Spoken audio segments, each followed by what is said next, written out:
네, 김 소장입니다. 이 통계 분석도 말이죠. 유행이 좀 있는 것 같아요. 계속 기법들이 발전을 하고 있고, 그 기법들을 상응해서 분석해 줄 수 있는 소프트웨어들도 개발이 되고 있기 때문에, 우리 같은 잼뱅이들도 통계 분석을 그 소프트웨어의 힘을 빌어서 좀 어려운 것도 해낼 수 있게 되었다 이거죠. 그리고 뭐 지금 유튜브나 뭐 또 블로그나 카페 이런 데서 정말 쉽게 분석 기법들을 알려주시는 분들이 계시기 때문에 여러분들이 쉽게 공부를 하고 그 소프트웨어 덕분으로 쉽게 분석을 할 수 있는 시대가 왔다 이거죠. 앞으로도 계속 발전을 할 것 같습니다. 옛날 같은 경우에 뭐 예를 들면 2000년 이전 있잖아요. 2000년 이전 제가 뭐 이때도 연구를 했었기 때문에 제 기억에도 이때만 하더라도 말이죠. 교차 분석 정도만 해도 카이스케어 검증 있죠. 그거만 해도 괜찮은 논문을 썼다라는 말을 들을 수 있었다.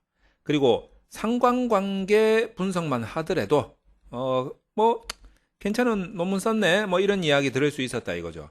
그런데 이게 2000년을 넘어서면서 이후에는 이게 뭐 제일 큰 특징 중에 하나가 뭐였냐면 요때 노트북이 아주 대중화되기 시작했다. 제 기억도 정확하게 나는 게 뭐냐면 2000년 딱 되자마자 제가 그때는 지금은 그 브랜드가 없는데 제가 기억하기로는 현대 노트북이라는 게 있었어요.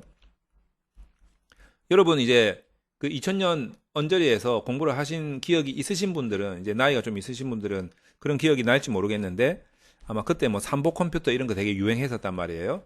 근데 이제 아마 제가 삼보 컴퓨터 가가지고 이 현대 노트북을 산 것 같은데 뭔가 노트북과 같은 개인이 컴퓨터를 소지하고 막 들고 다닐 수 있는 이제 그런 시대가 왔다라는 거죠. 그러면서 소프트웨어들도 덩달아서 발달을 하기 시작을 했어요. 그러다 보니까 옛날에는 한 요 정도 분석해도 논문 잘 썼다고 한 소리 들을 수 있었는데 이제는 이런 하드웨어와 소프트웨어가 발달을 하다 보니까 거기에 상응하는 논문 통계 분석 기법들도 발달을 하게 되더라. 점점 논문 쓰기가 어려워져. 통계 분석 기법이 날로 날로 발전을 하고 있어. 이러다 보니까 어지간히 좀 있어 보이는 통계 분석 기법으로 자신의 연구 가설을 검증하지 않는 한, 이거 쪽팔려서 들고 다닐 수가 없네. 요런 상황이 이루어졌다. 이겁니다. 그래가지고 그 이후에 이제 뭐 회귀 분석을 물론 이제 그 이전에도 좀 하고 있었지만 회귀 분석으로 가설 검증하는 거는 기본이야, 기본. 기본으로 깔고 가고 어느 순간부터 구조 방정식 모형이 대세가 되기 시작했다 이거죠. 근데 따지고 보면 뭐 그도 그럴 법한 게 교차 분석이나 상관관계 분석 요런 것들은 그냥 두 변수의 관계예요. 이 교차 분석은 그냥 관계. 상관관계는 방향성과 크기까지도 알 수 있다. 하지만 이 두 분석의 가장 큰 문제가 무엇이냐? 예측을 못한다 이거 예측을. 이제 다른 인풋 데이터를 넣어서 아웃풋을 예상할 수가 없다는 거지. 그 데이터에 한해서만 분석할 수가 있었다. 요런 뜻이다 이거예요. 하지만 이제 회귀 분석부터서 방정식이 나오기 때문에 다시 말해서 식이 나오기 때문에 이 식을 통해서 우리는 예측을 할 수 있는 예측 모델로서 기능을 얻을 수 있었다.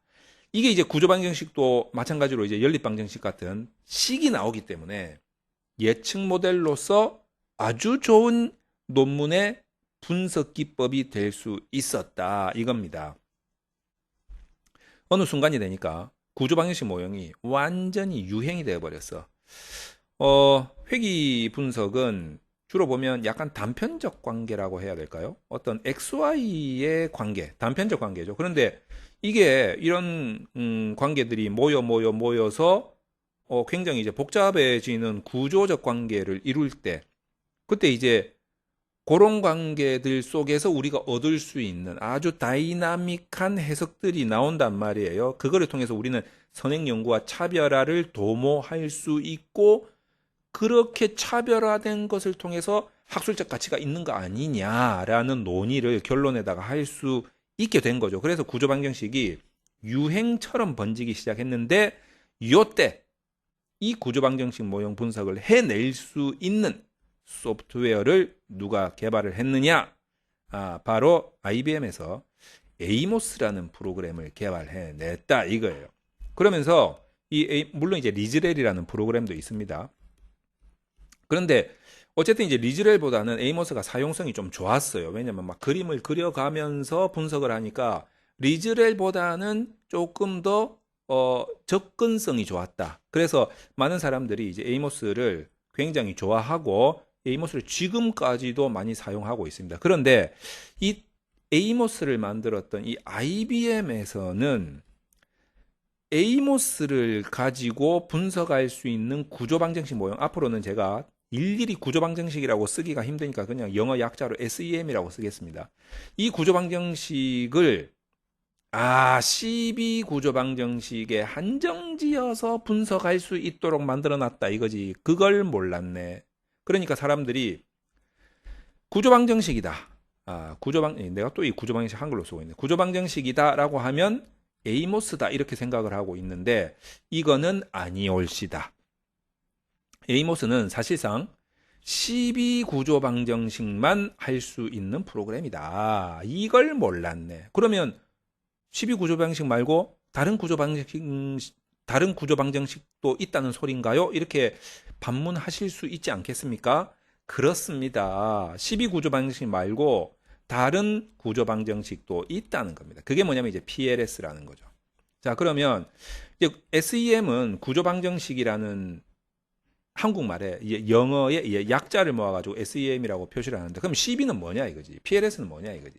원래 이런 겁니다. 원래는 12 구조방정식이 있고 그 다음에 VB 구조방정식이라는 게 있어요. 요것도 VB 구조방정식은 또 몰랐지.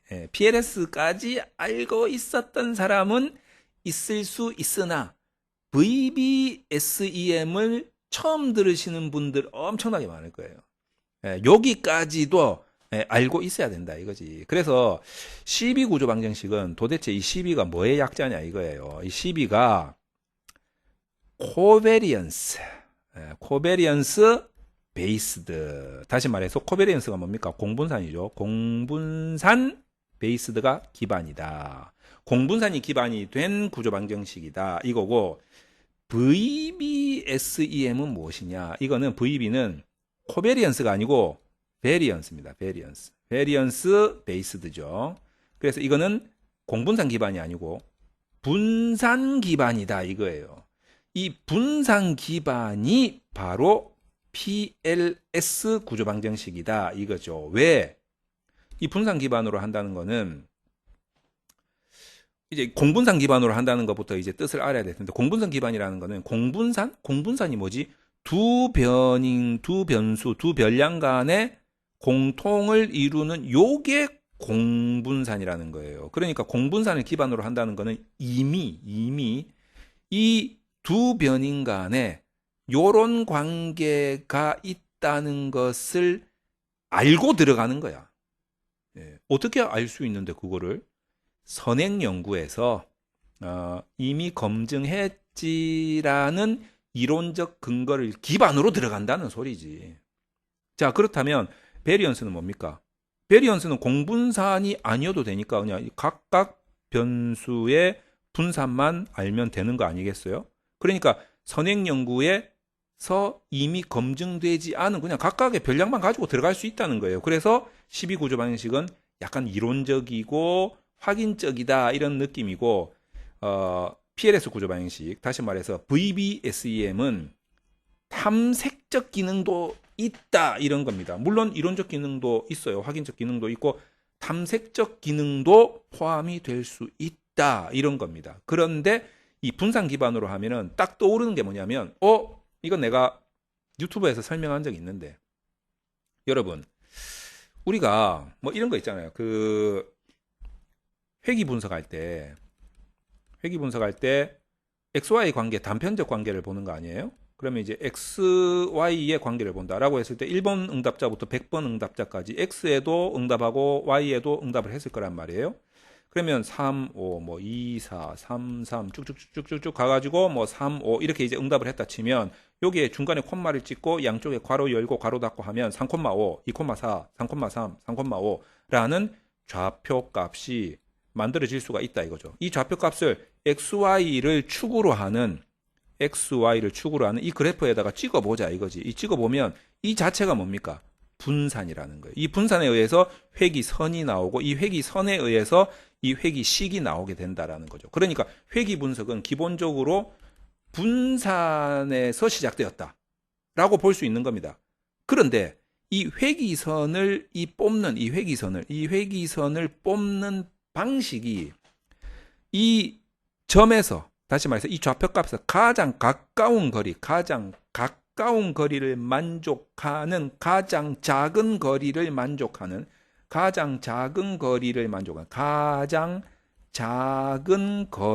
그러니까 이게 최소가 되는 거고 그리고 얘를 이제 더 작게 만들기 위해서 제곱을 한단 말이에요. 그래서 이제 최소 제곱법에 의해서 최소가 뭡니까?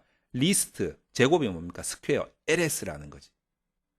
그래서 분산을 기반으로 하는 회기 모형에서 회기식을 만들기 위해서는 회기선을 도출해야 되는데 그 회기선을 도출하는 추정법이 최소 제곱법인데 그거를 영어로 LS라고 한다는 거예요.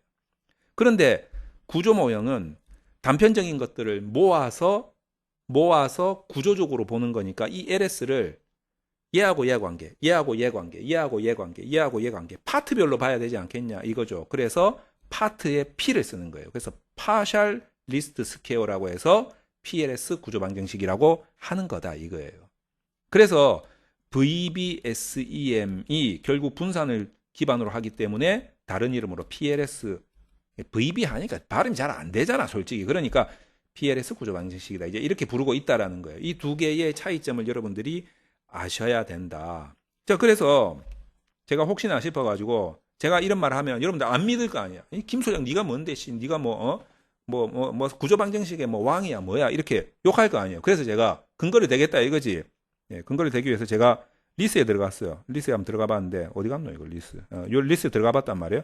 그래가지고 여기에다가 PLS, CB 이렇게 해가지고 검색을 한번 해봤더만 학위 논문에서 이야 2015년에 석사 논문인데 이게 통계학과에서 나왔어요. 통계학과에서 나왔는데 자, 이 유지연이라는 학생이 요런 논문 지금 2015년이니까 이 사람이 어디 박사 받았으면 교수님이 되어 있을 수도 있고 그건 모르겠는데 어쨌든 이 사람이 2015년에 12구조 방정식하고 PLS 구조 방정식 두 개를 비교하는 이런 훌륭한 논문을 썼다 이거예요. 그래가지고 제가 이제 이 논문을 한번 어디 갔지 이래 딱 보니까 서론에 벌써 설명이 잘 나누어져 있더라.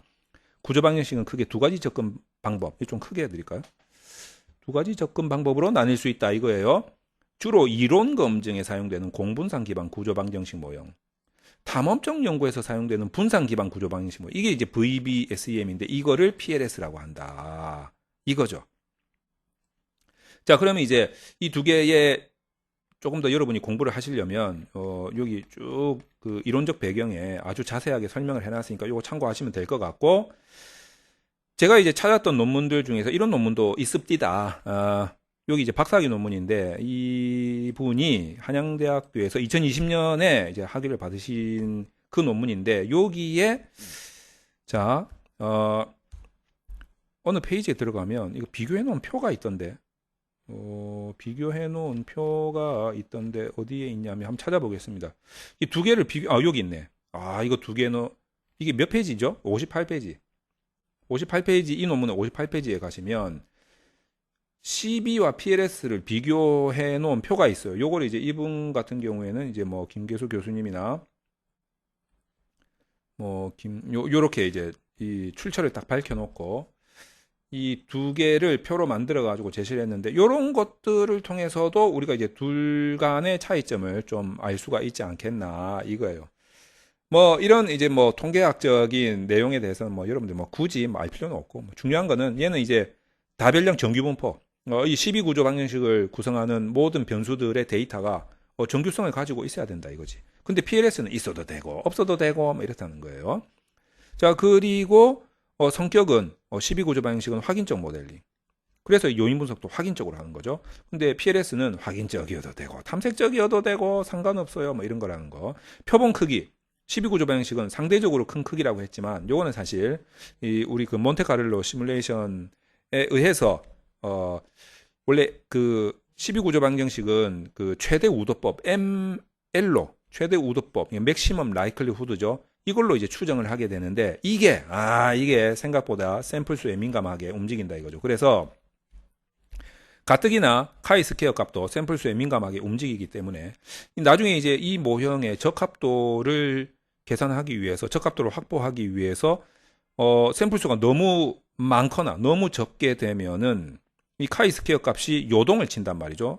그 최대 우도법도 민감하게 반응하고 그러다 보면은 나중에 적합도에 문제가 생길 수 있어요. 그래서 12구조 방식 같은 경우에는 200명에서 한 400명 정도를 적정 샘플 수로 하는 적당하게 좀 너무 복잡하게 만들지 마라 이거지. 뭐 적당한 모형을 구성해라. 뭐 이런 뜻이 되겠습니다. 그래서 상대적으로 큰 크기라는 것은 이 이상도 아니고 이 이하도 아닌 뭐 적당하게 좀 해라 이 뜻이 될 겁니다. 여기에 대한 설명이 그 배병렬 교수님 책에 아주 자세하게 나와 있어요. 그리고 이제 이 부분에 대한 그 제가 영상을 얼마 전에 유튜브에 올린 적이 있었죠. 한번 참고해서 보시기 바랍니다. 그리고 PLS 같은 경우에는 표본수가 커도 되고 작아도 되고 상관없어요. 뭐 이런 겁니다. 그리고 이제 단점을 보면 12구조 방식 같은 경우는 정규 분포가 아니면은 안 돼. 안 된단 말이야. 그런데 이 PLS는 상관없다. 뭐 이런 거고 쭉 내려가면 이제 뭐 있습니다. 그리고 이제 요거를 분석할 수 있는 소프트웨어들을 밑에서 소개를 해놓고 있는데 보세요. 12구조 방식은 에이모스하고 리즈렐로 분석할 수 있지만 PLS 같은 경우에는 스마트 PLS가 저는 요 뭐 강추. 스마트 PLS는 유료거든요. 유료임에도 불구하고 저는 강추. 요 R 언어에서도 할 수 있습니다. R 언어에서도 할 수 있지만 돈을 이제 학생 같은 경우에는 이제 월 한 3만 원 정도. 그리고 저 같은 비즈니스 하는 사람들은 6만 원 정도 내고 하는데 요거 처음에 1개월은 무료란 말이에요. 그러니까 여러분들이 처음에 1개월 무료로 사용하시면 되고 저도 이제 이 강좌가 지금 유튜브 멤버십에 다 있습니다. 그래서 이 스마트 PLS로 분석하는 걸 저는 강추한다. 왜냐하면 기능이 너무 좋기 때문에 이거는 뭐 돈 주고도 할만하다 이렇게 생각을 합니다. 그리고 요즘에 스마트 PLS에 요 12구조 방정식을 분석할 수 있는 기능도 나왔어요. 그리고 프로세스 매크로도 분석할 수 있고 회귀 분석도 할 수 있고 막 이랬습니다. 그러니까 스마트 PLS에서 분석하는 것을 저는 좀 강추드리고 뭐 다른 프로그램은 제가 솔직히 뭐 사용해 본 적이 없어요. 근데 스마트 PLS가 워낙 편하더라고. 자, 그래서 이제 이번 시간에 여러분들과 함께 그 12구조 방정식하고 PLS 구조 방정식이 뭐 어떻게 다르는 건지 뭐 어떻게 사용해야 되는 건지를 설명을 드렸습니다. 그리고 제가 최근에 이런 설명도 좀 드렸는데 이 샘플수와 관련해 가지고 여러분 제가 조금 전에 뭐라고 했냐면 12구조 방정식 같은 경우에는 너무 샘플수가 커도 안 된다 그랬잖아요. 근데 우리가 만약에 패널 데이터를 사용한다라고 생각을 해봤을 때 패널 데이터는 샘플수가 보통 기본이 막 몇천 명, 몇만 명이거든. 그러면 이게 ML이 제대로 돌아가겠냐 이거예요. 카이 제곱값 엄청나게 높아질 거 아니야. 그러면 카이 제곱값을 DF로 나눈 NC값, NC값이 5.0보다 작아야 되는데 이 값이 더럽게 큰데 이거 어떻게 5.0보다 작게 나오겠냐고. 그러니까 적합도 확보가 어렵다. 그것 때문에 패널 데이터를 사용하시는 분은 어쩔 수 없이 PLS를 하는 게 맞다. 이거예요. 뭐 그 이야기를 제가 동영상으로 찍어가지고 한번 올린 적이 있는데 여러분들 한번 참고해 보시기 바랍니다. 자, 이 정도면 PLS하고 12구조 방정식 모형하고 어떻게 다른 건지 뭐 조금 느낌이 오셨을까 싶네요. 자, 이런 좀 차이점들에 대해서 어떤 통계 분석 기법들 또는 우리가 또 얘하고 어떻게 다르지 이렇게 좀 구분해야 볼 필요가 있는 그런 개념이나 기법들에 대해서 제가 앞으로 계속 설명을 이런 식으로 비교를 해가면서 우리가 공부를 하는 게 훨씬 더 머릿속에 잘 들어간다라는 사실을 제가 알았습니다. 그래서 앞으로는 이렇게 뭔가 하나를 설명할 때 그냥 얘만 설명하는 게 아니고 얘하고 대조적으로 비교할 수 있는 것들을 딱 들이밀어 가지고 비교하면서 제가 설명을 드리도록 하겠습니다.